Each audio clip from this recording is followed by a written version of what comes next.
अब यूपीएससी की तैयारी के लिए दिल्ली या इलाहाबाद आने की जरूरत नहीं है, क्योंकि सिविल्स डेली कराने जा रहा है आपकी प्रिपरेशन सीडी यूट्यूब क्लासेस के माध्यम से, जहां हम लेकर आ रहे हैं डेली बेसिस पर करंट अफेयर्स और स्टैटिक पोर्शन के टॉपिक्स, प्रीलिम्स, मेंस और इंटरव्यू को मद्देनजर रखते हुए तमाम वीडियो लेक्चर्स और मेंटरशिप गाइडेंस, वो भी बिल्कुल निशुल्क। हम अपना टाइम इन्वेस्ट करते हैं ताकि आप अपना कीमती वक्त सही जगह, सही डायरेक्शन में इस्तेमाल करें। Press the bell icon and subscribe to our channel to follow #CDRituals।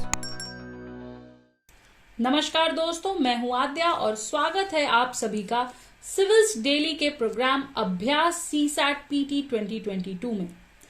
आज अभ्यास के अंतर्गत हम बात करेंगे सीसैट के one of the most important topics comprehension passages की।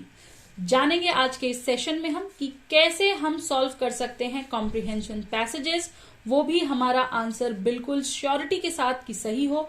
और दूसरी चीज क्या है वो एबिलिटीज जो हमें डेवलप करनी चाहिए फॉर सॉल्विंग कॉम्प्रिहेंशन पैसेजेस। तो चलिए शुरू करते हैं आज का CSAT session on the topic of comprehension passages. सबसे पहले मैं आपको बता दूं कि जो हम सबसे पहली चर्चा करेंगे वो है अंडरस्टैंडिंग कॉम्प्रिहेंशंस की, जिसके अंतर्गत हमें ये समझना इंपॉर्टेंट है कि जो कॉम्प्रिहेंशन है वो, या जो रीडिंग कॉम्प्रिहेंशंस आता है, पैसेजेस जो आते हैं, वो हमारे लिए इंपॉर्टेंट क्यों है। तो देखिए, सीन ये है कि सीसैट में आप सभी को पता होगा कि सीसैट के तहत हमें 80 क्वेश्चंस होते हैं टोटल, ठीक है। और इसमें से 1/3 यानी कि हम कह सकते हैं कि लगभग 33%, लगभग नहीं 33% क्वेश्चंस जो हैं वो हमें सही करने होते हैं, तभी जो है हमारा ये पेपर क्वालिफाइंग माना जाएगा, ठीक है। और लगभग अगर हम बात करें तो 30 से 35% ऑफ क्वेश्चंस जो हैं वो हमारे होते हैं directly from the comprehension passages, ठीक है। तो इसलिए आप देखिए कि कितना ज्यादा, जितना हमें क्वालिफाई करना है वो पूरा का पूरा जो है हमारा कॉम्प्रिहेंशन ही कहीं ना कहीं कवर अप कर लेता है। इसलिए ये सेक्शन, जो हमारा सेक्शन है सीसैट पेपर का, वो इंपॉर्टेंट हो जाता है। दूसरी चीज यहाँ पर ये भी है कि देखो, हम कॉम्प्रिहेंशन सॉल्व करने के लिए कोई जरूरत नहीं है कि भाई आपकी बिल्कुल इंग्लिश एकदम ठोस हो। हाँ, लास्ट 2 इयर्स 3 इयर्स से ऐसा हो रहा है कि काफी टफ पेपर बनाया जा रहा है सीसैट का, राइट। और बहुत बच्चों का रह भी गया है, लेकिन ठीक है, कोई बात नहीं। हम अगर प्रैक्टिस करेंगे तो बिल्कुल हमारा ये जो पेपर है वो भी क्लियर होगा। बस हाँ, कुछ मापदंड है, उनको ध्यान में रखकर हमें आगे बढ़ना होगा। तो चलिए समझते हैं क्या है वो एबिलिटीज जिसके थ्रू हम इस पेपर को इजिली एस कर सकते हैं, ठीक है। तो सबसे जो पहली चीज है, रिक्वायर्ड एबिलिटीज जो है, कुछ एबिलिटीज हैं जिनका होना आवश्यक है। सबसे पहली एबिलिटी हमारी है एबिलिटी टू कॉम्प्रीहेंड।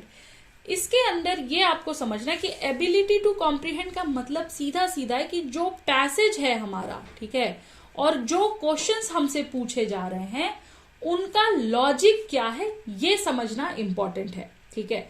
तो आप पहले क्वेश्चन समझिए, पैरा समझिए, वो लॉजिक समझिए जिस पर वो बेस्ड है, और फिर अपने आंसर्स को आंसर करिए। दूसरी जो हमारी एबिलिटी है वो है रीडिंग स्किल्स की। अब देखिए, अगर हम ऐसे रीडिंग स्किल्स पढ़ेंगे तो हमें लगेगा कि यार इसके लिए तो बहुत कुछ चाहिए होगा, लेकिन नहीं। सिर्फ ये है कि जब आप रीड करते हैं उस टाइम आपको थोड़ा सा एक्स्ट्रा केयरफुल होना है, मेटिकुलस होना है, फोकस्ड होना है, और आपको थरो रीडिंग करनी है, ना कि न्यूज़पेपर या फिर स्टोरी की तरह, ठीक है। स्टोरी और न्यूज़पेपर रीडिंग में हम क्या करते हैं, हम बिल्कुल ही गो विद द फ्लो वाला फंडा अपना लेते हैं, right, go with flow. But हमें ये काम यहां नहीं करना है, ठीक है, क्योंकि गो विद फ्लो में होता है कि कई बार चीजें मिस भी हो जाती हैं, 1-2 लाइन भी मिस हो जाती हैं। बट यहां जब आप रीड करेंगे तो आपको पूरा अपना केयरफुल रहना है। हमारी तीसरी एबिलिटी है कॉम्प्रिहेंशन ऑफ लैंग्वेज की। यहां पर बात की जा रही है आपके लिटरल अंडरस्टैंडिंग की, यानी जो लाइन लिखी है स्ट्रेट फॉरवर्ड वही आपको समझना है, उसका जो लिटरल सेंस है वही आपको लेना है, न कि उस पर विचाराधीन करने के बाद जो सेंस आ रहा है, ठीक है। और इसके लिए लिटरल सेंस के लिए आपकी कमांड होनी चाहिए लैंग्वेज के ऊपर, पहली चीज, और दूसरी चीज वोकैब के ऊपर। ये कैसे होगा, तो इसके लिए आपको क्या करना होगा कि जब आप अपना जीएस पेपर पढ़ते हैं या जीएस के अलावा कुछ और भी एक्स्ट्रा रीडिंग कर रहे हैं, सॉरी। तो उस टाइम जो है आपको जो भी नए वर्ड्स दिख रहे हैं उनका एक नोट बनाना और उनको अप्लाई करना। ये नहीं कि नोट बना के कॉपी में रख दिया, जी नहीं, बिल्कुल नहीं। उनको आपको अप्लाई करना है अपने जहां भी आप आंसर राइटिंग कर रहे हैं या जहां भी आप बातचीत कर रहे हैं उन एरियाज में। जो हमारी नेक्स्ट एबिलिटी है वो है एप्टनेस टू कंसंट्रेट की। यहां पर बात की जा रही है आपकी फुल कंसंट्रेशन की। कहीं पे निगाहें, कहीं पे निशाना नहीं करना है भाई साहब। इनफैक्ट आपका ध्यान बिल्कुल काग जैसा होना चाहिए और आप जो बगुला होता है उसके जैसा आपको ध्यान करना चाहिए। संस्कृत का एक श्लोक है, काग चेष्टा बको ध्यानम स्वान निद्रा गृह त्यागी विद्यार्थी पंच लक्षणम। ठीक है, तो ये जो लक्षण है ये आपको जो है इनमें से जो दो मेन है, काग चेष्टा और बको ध्यानम, यानी कि बगुले जैसा ध्यान आपका होना चाहिए। ठीक है, कैसे निशाना पकड़ना है, कैसे मछली पकड़नी है, जितनी ध्यान से वो जो है अपने शिकार को ढूंढता है उतना ही ध्यान से आपको यहाँ पर उतनी ही कंसंट्रेशन के साथ आपको पैसेज पढ़ना है। नेक्स्ट हमारा है विजुअलाइजेशन का। अब देखो विजुअलाइजेशन आप सोचोगे तो आपको लगेगा कि यार मैम विजुअलाइजेशन तो इमेजिनेशन की बात है, लेकिन नहीं। विजुअलाइजेशन और इमेजिनेशन दोनों ही दो डिफरेंट चीजें हैं। कैसे? विजुअलाइजेशन में हम कंसंट्रेटेड नहीं रहते, हम एक दिशा निर्धारित नहीं रहते हैं। ठीक है, विजुअलाइजेशन का ये रहता है कि भाई आपको एक ही डायरेक्शन में चलना है। आप जो भी सोच रहे हो, जो भी चीजें आपके दिमाग में चल रही हैं, कहीं ना कहीं माइंड में ये चीज होंगी कि भाई ये रियल हो सकती है। और इमेजिनेशन में जो है आपका दो एलिमेंट्स होते हैं, एक होता है हमारा वंडरिंग का और दूसरा होता है एक्सप्लोरिंग का। तो इमेजिनेशन में माइंड जो है हमारा वो कई दिशाओं में चलता है, राइट? इधर भी जा सकता है, इधर भी जा सकता है। इमेजिनेशन कुछ भी हो सकती है, लेकिन विजुअलाइजेशन वही होगी जो रियल होना संभव है। तो आपको विजुअलाइज करना है। आप जैसे जैसे पैराग्राफ पढ़ते जाएंगे आपका माइंड वैसे वैसे उसे विजुअलाइज करे, ये मैनर आपको डेवलप करना है। ठीक है, हमारा नेक्स्ट है ग्रास्प दी एसेंस वाली बात। ठीक है, यहां पर क्या है कि आपको जो भी हमारे पैसेज का सेंट्रल थीम है ना उसको पकड़ लेना है। एक बार अगर आप सेंट्रल थीम पकड़ लोगे तो अगर कोई ऐसा वर्ड भी है जिसका मीनिंग आपको नहीं पता है तो आप वो भी समझ सकते हो। और उसके साथ साथ अगर सेंट्रल थीम सपोजिटली आपको ये पता चल गया कि क्या है, तो आप जो अंडरलाइन मीनिंग्स है ना सेंटेंसेस के, वो भी आप तक डायरेक्टली कन्वे हो जाते हैं पूरे पैसेज में। ठीक है, और इसको और बेहतर तरीके से करने के लिए आपको क्या करना है, आपको जब आप लाइंस रीड करते हो तो उसके बीच बीच में आपको रुकना है और ये देखना है कि एटलीस्ट जो लाइन आप रीड कर रहे हो उसका सेंस, उसका मीनिंग, उसका लॉजिक आप तक पहुंच रहा है कि नहीं, ऑथर ने जो चीजें कही हैं उसकी रीजनिंग आप तक पहुंच रही है कि नहीं।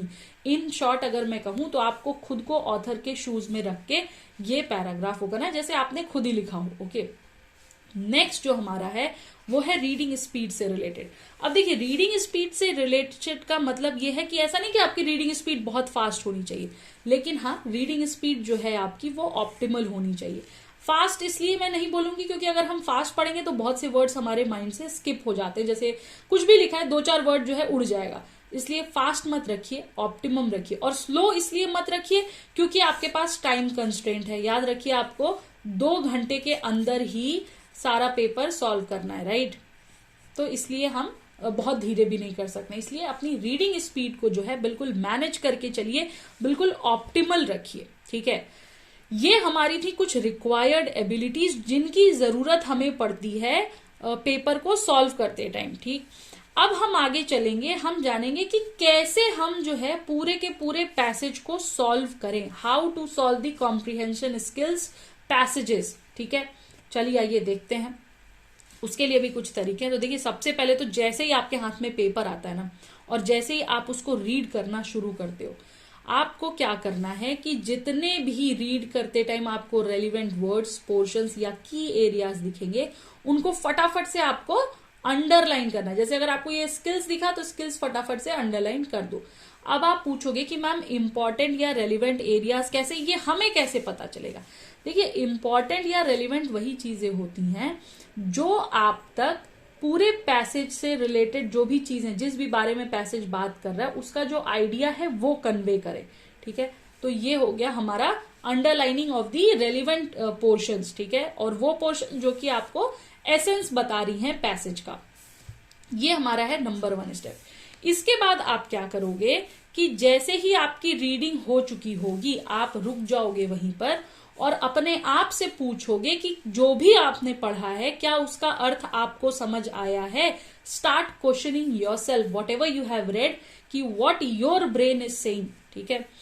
तीसरी चीज आपको यहां पे क्या करनी है, you have to watch out for the expressions जहां पर लिखा होता है विच इज नॉट करेक्ट, ठीक है, क्योंकि बहुत से टाइम पे हम ये जो हमारा पूरा मुद्दा ये हम नॉट वाला जो एरिया है इसको हम क्या करते हैं, हम स्किप कर जाते हैं और यहां पर हमारे 2 नंबर चले जाते हैं। तो ये चीज जरूर रुक के एक बार देख लेना, और ये सिर्फ कॉम्प्रिहेंशन के लिए नहीं है, ये सारे क्वेश्चंस के लिए जो है ये मैटर करता है। ओके, नेक्स्ट हमारा जो है आप इसके बाद ये भी चेक कर लिया। इसके बाद आप क्या करोगे, जब आप क्वेश्चंस पढ़ रहे हो और अगर क्वेश्चन में लिखा है what as per the author या what as per the passages are the reasons या कुड बी द रीजंस, यहां आपको क्या करना, आपको रुकना है और यहां पर स्ट्रिक्टली जो पैसेज में कहा गया है उसको उठा के, अगर स्टूडेंट भाषा में कहें तो छाप देना है। कुछ भी अपना दिमाग नहीं लगाना है, कुछ भी फैक्ट्स अपने मन से नहीं लगाने हैं। अगर लिखा है कि भाई रात में सूर्य उगता है तो हाँ भाई रात में ही सूर्य उगता है, हमें वही लगा देना है वहां पर एज इट इज। ओके,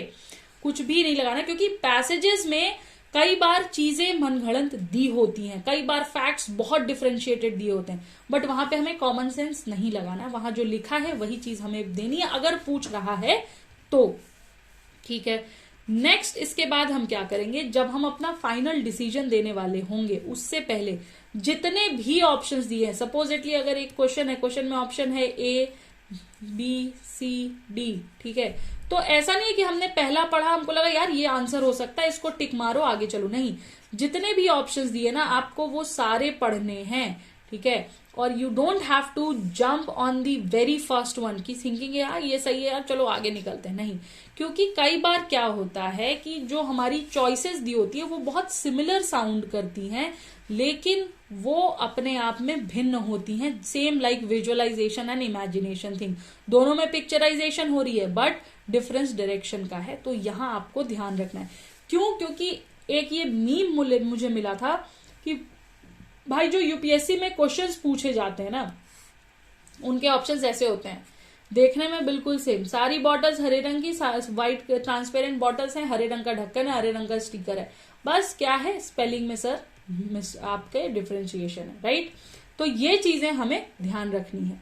आगे चलते हैं, जो नेक्स्ट हमारी कुछ इंपॉर्टेंट पॉइंट्स हैं। अब ये है कि भाई कई बार एग्जाम में ऐसा भी होता है कि एक से ज्यादा ऑप्शंस जो हैं वो कई बार ऐसा लगता है कि यार ये पार्टली करेक्ट है या इनका कुछ पोर्शन करेक्ट है। सपोजिटली आपको ए बी सी डी दिया है, ठीक है, अब इसमें क्या हो रहा है कि ए जो है वो पूरा सही है, ठीक, बी जो है वो आधा सही है, सी आधा सही है, तो कहीं ऐसा तो नहीं कि ऑप्शन आपका हो जाए 1 2 3, जी नहीं, बिल्कुल भी नहीं, सिर्फ और सिर्फ जो ए है हमारा वही करेक्ट होगा, जो पूरा करेक्ट है, जो फुल्ली करेक्ट है वही हमारा आंसर होगा, वही हमारा पैसेज के साथ जाएगा, ठीक है।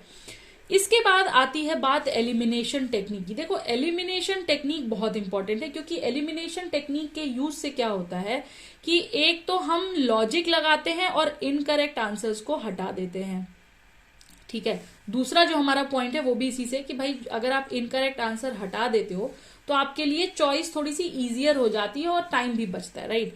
तो यही एलिमिनेशन टेक्निक का फंडा है। आप खुद को रीजन करो, क्वेश्चन करो कि भाई ये क्यों नहीं हो सकता, आपको खुद ही आपका ब्रेन आंसर देगा कि इसमें ये गड़बड़ है, ये पैसेज के साथ जा रहा है।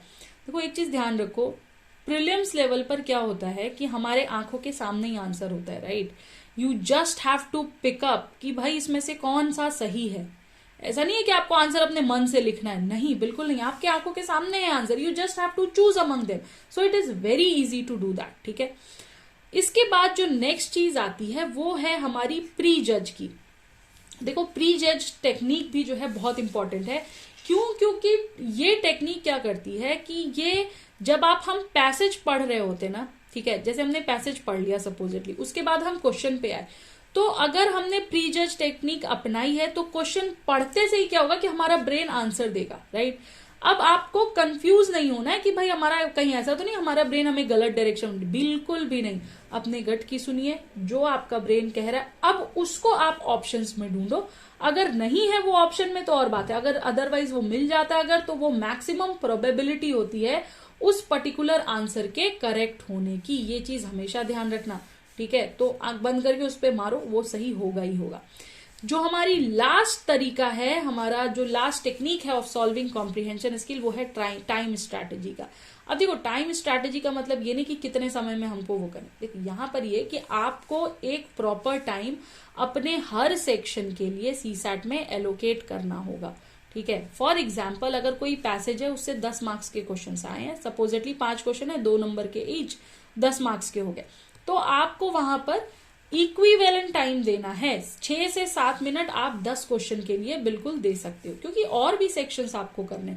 ऐसा थोड़ी है कि अगर आपसे 33% क्लियरेंस मांगे तो आप एग्जैक्ट गिन के 33% क्वेश्चन ही करोगे, नहीं, थोड़े तो एक्स्ट्रा करोगे ना। कुछ रीजनिंग के करोगे, कुछ आप मैथ्स के करोगे, कुछ आप जो है इंटरपर्सनल स्किल्स के करोगे, कुछ डिसीजन मेकिंग के करोगे, तो वो चीजें फिर आगे जाके डिपेंड करती है। तो ये थी हमारी कुछ स्किल्स और कुछ कैसे हमें पेपर को सॉल्व करना है वो चीजें समझने के बारे में। थोड़ी सी प्रैक्टिस कर लेते हैं। तो प्रैक्टिस के लिए मैंने आपको ये पैसेज दिया है, आपको क्या करना है कि इस पैसेज को रीड करना है, ठीक है। आप पॉज करके इसको रीड कर सकते हैं और इसके बाद आपको इन क्वेश्चंस को आंसर करना है। लेकिन जो फंडे मैंने बताए हैं आपको कोशिश करनी है कि वही फंडे यहां पर अप्लाई करने हैं, ठीक है। तो ज्यादा इधर उधर नहीं जाना है, सिंपल, बहुत इजी सा, बहुत कॉमन सा पैसेज है, ठीक है। तो ये आपको सॉल्व करना है और इसका सॉल्व करके जो आंसर है वो आप मुझे कमेंट सेक्शन में बताना कि भाई इन दोनों के क्या आंसर्स हैं, ठीक है। That's all for today guys, and I hope कि मैंने जो भी चीजें आप तक कन्वे की हैं वो थोड़ी यूजफुल होंगी, वो आपके लिए थोड़ी काम की होंगी। प्लीज मुझे कमेंट करके बताइएगा कैसा लगा आपको ये लेक्चर, और स्पेशली क्वेश्चंस के आंसर क्या होने चाहिए ये भी बताइएगा। हम फिर आगे डिस्कस करेंगे क्या है इनके करेक्ट आंसर्स, और मैं आपको कोशिश करूंगी कमेंट सेक्शन में भी बता दूं कि क्या है सही आंसर्स, ठीक है। और आप जुड़ सकते हैं हमारे साथ डेली बेसिस पर CD रिचुअल्स के तहत। इन तमाम क्लासेस को लेकर आते हैं हम आपके लिए, और वीकेंड्स पे भी कुछ खास स्पेशल प्रोग्राम्स लेकर आते हैं। तो thank you so much guys for staying with us, for watching us. I hope you like the video. Please do not forget to like, subscribe and comment, and yes, do press the bell icon so that आपको notifications मिलती रहें जो भी हमारे programs live जा रहे हैं उनसे related, ठीक है। तो धन्यवाद।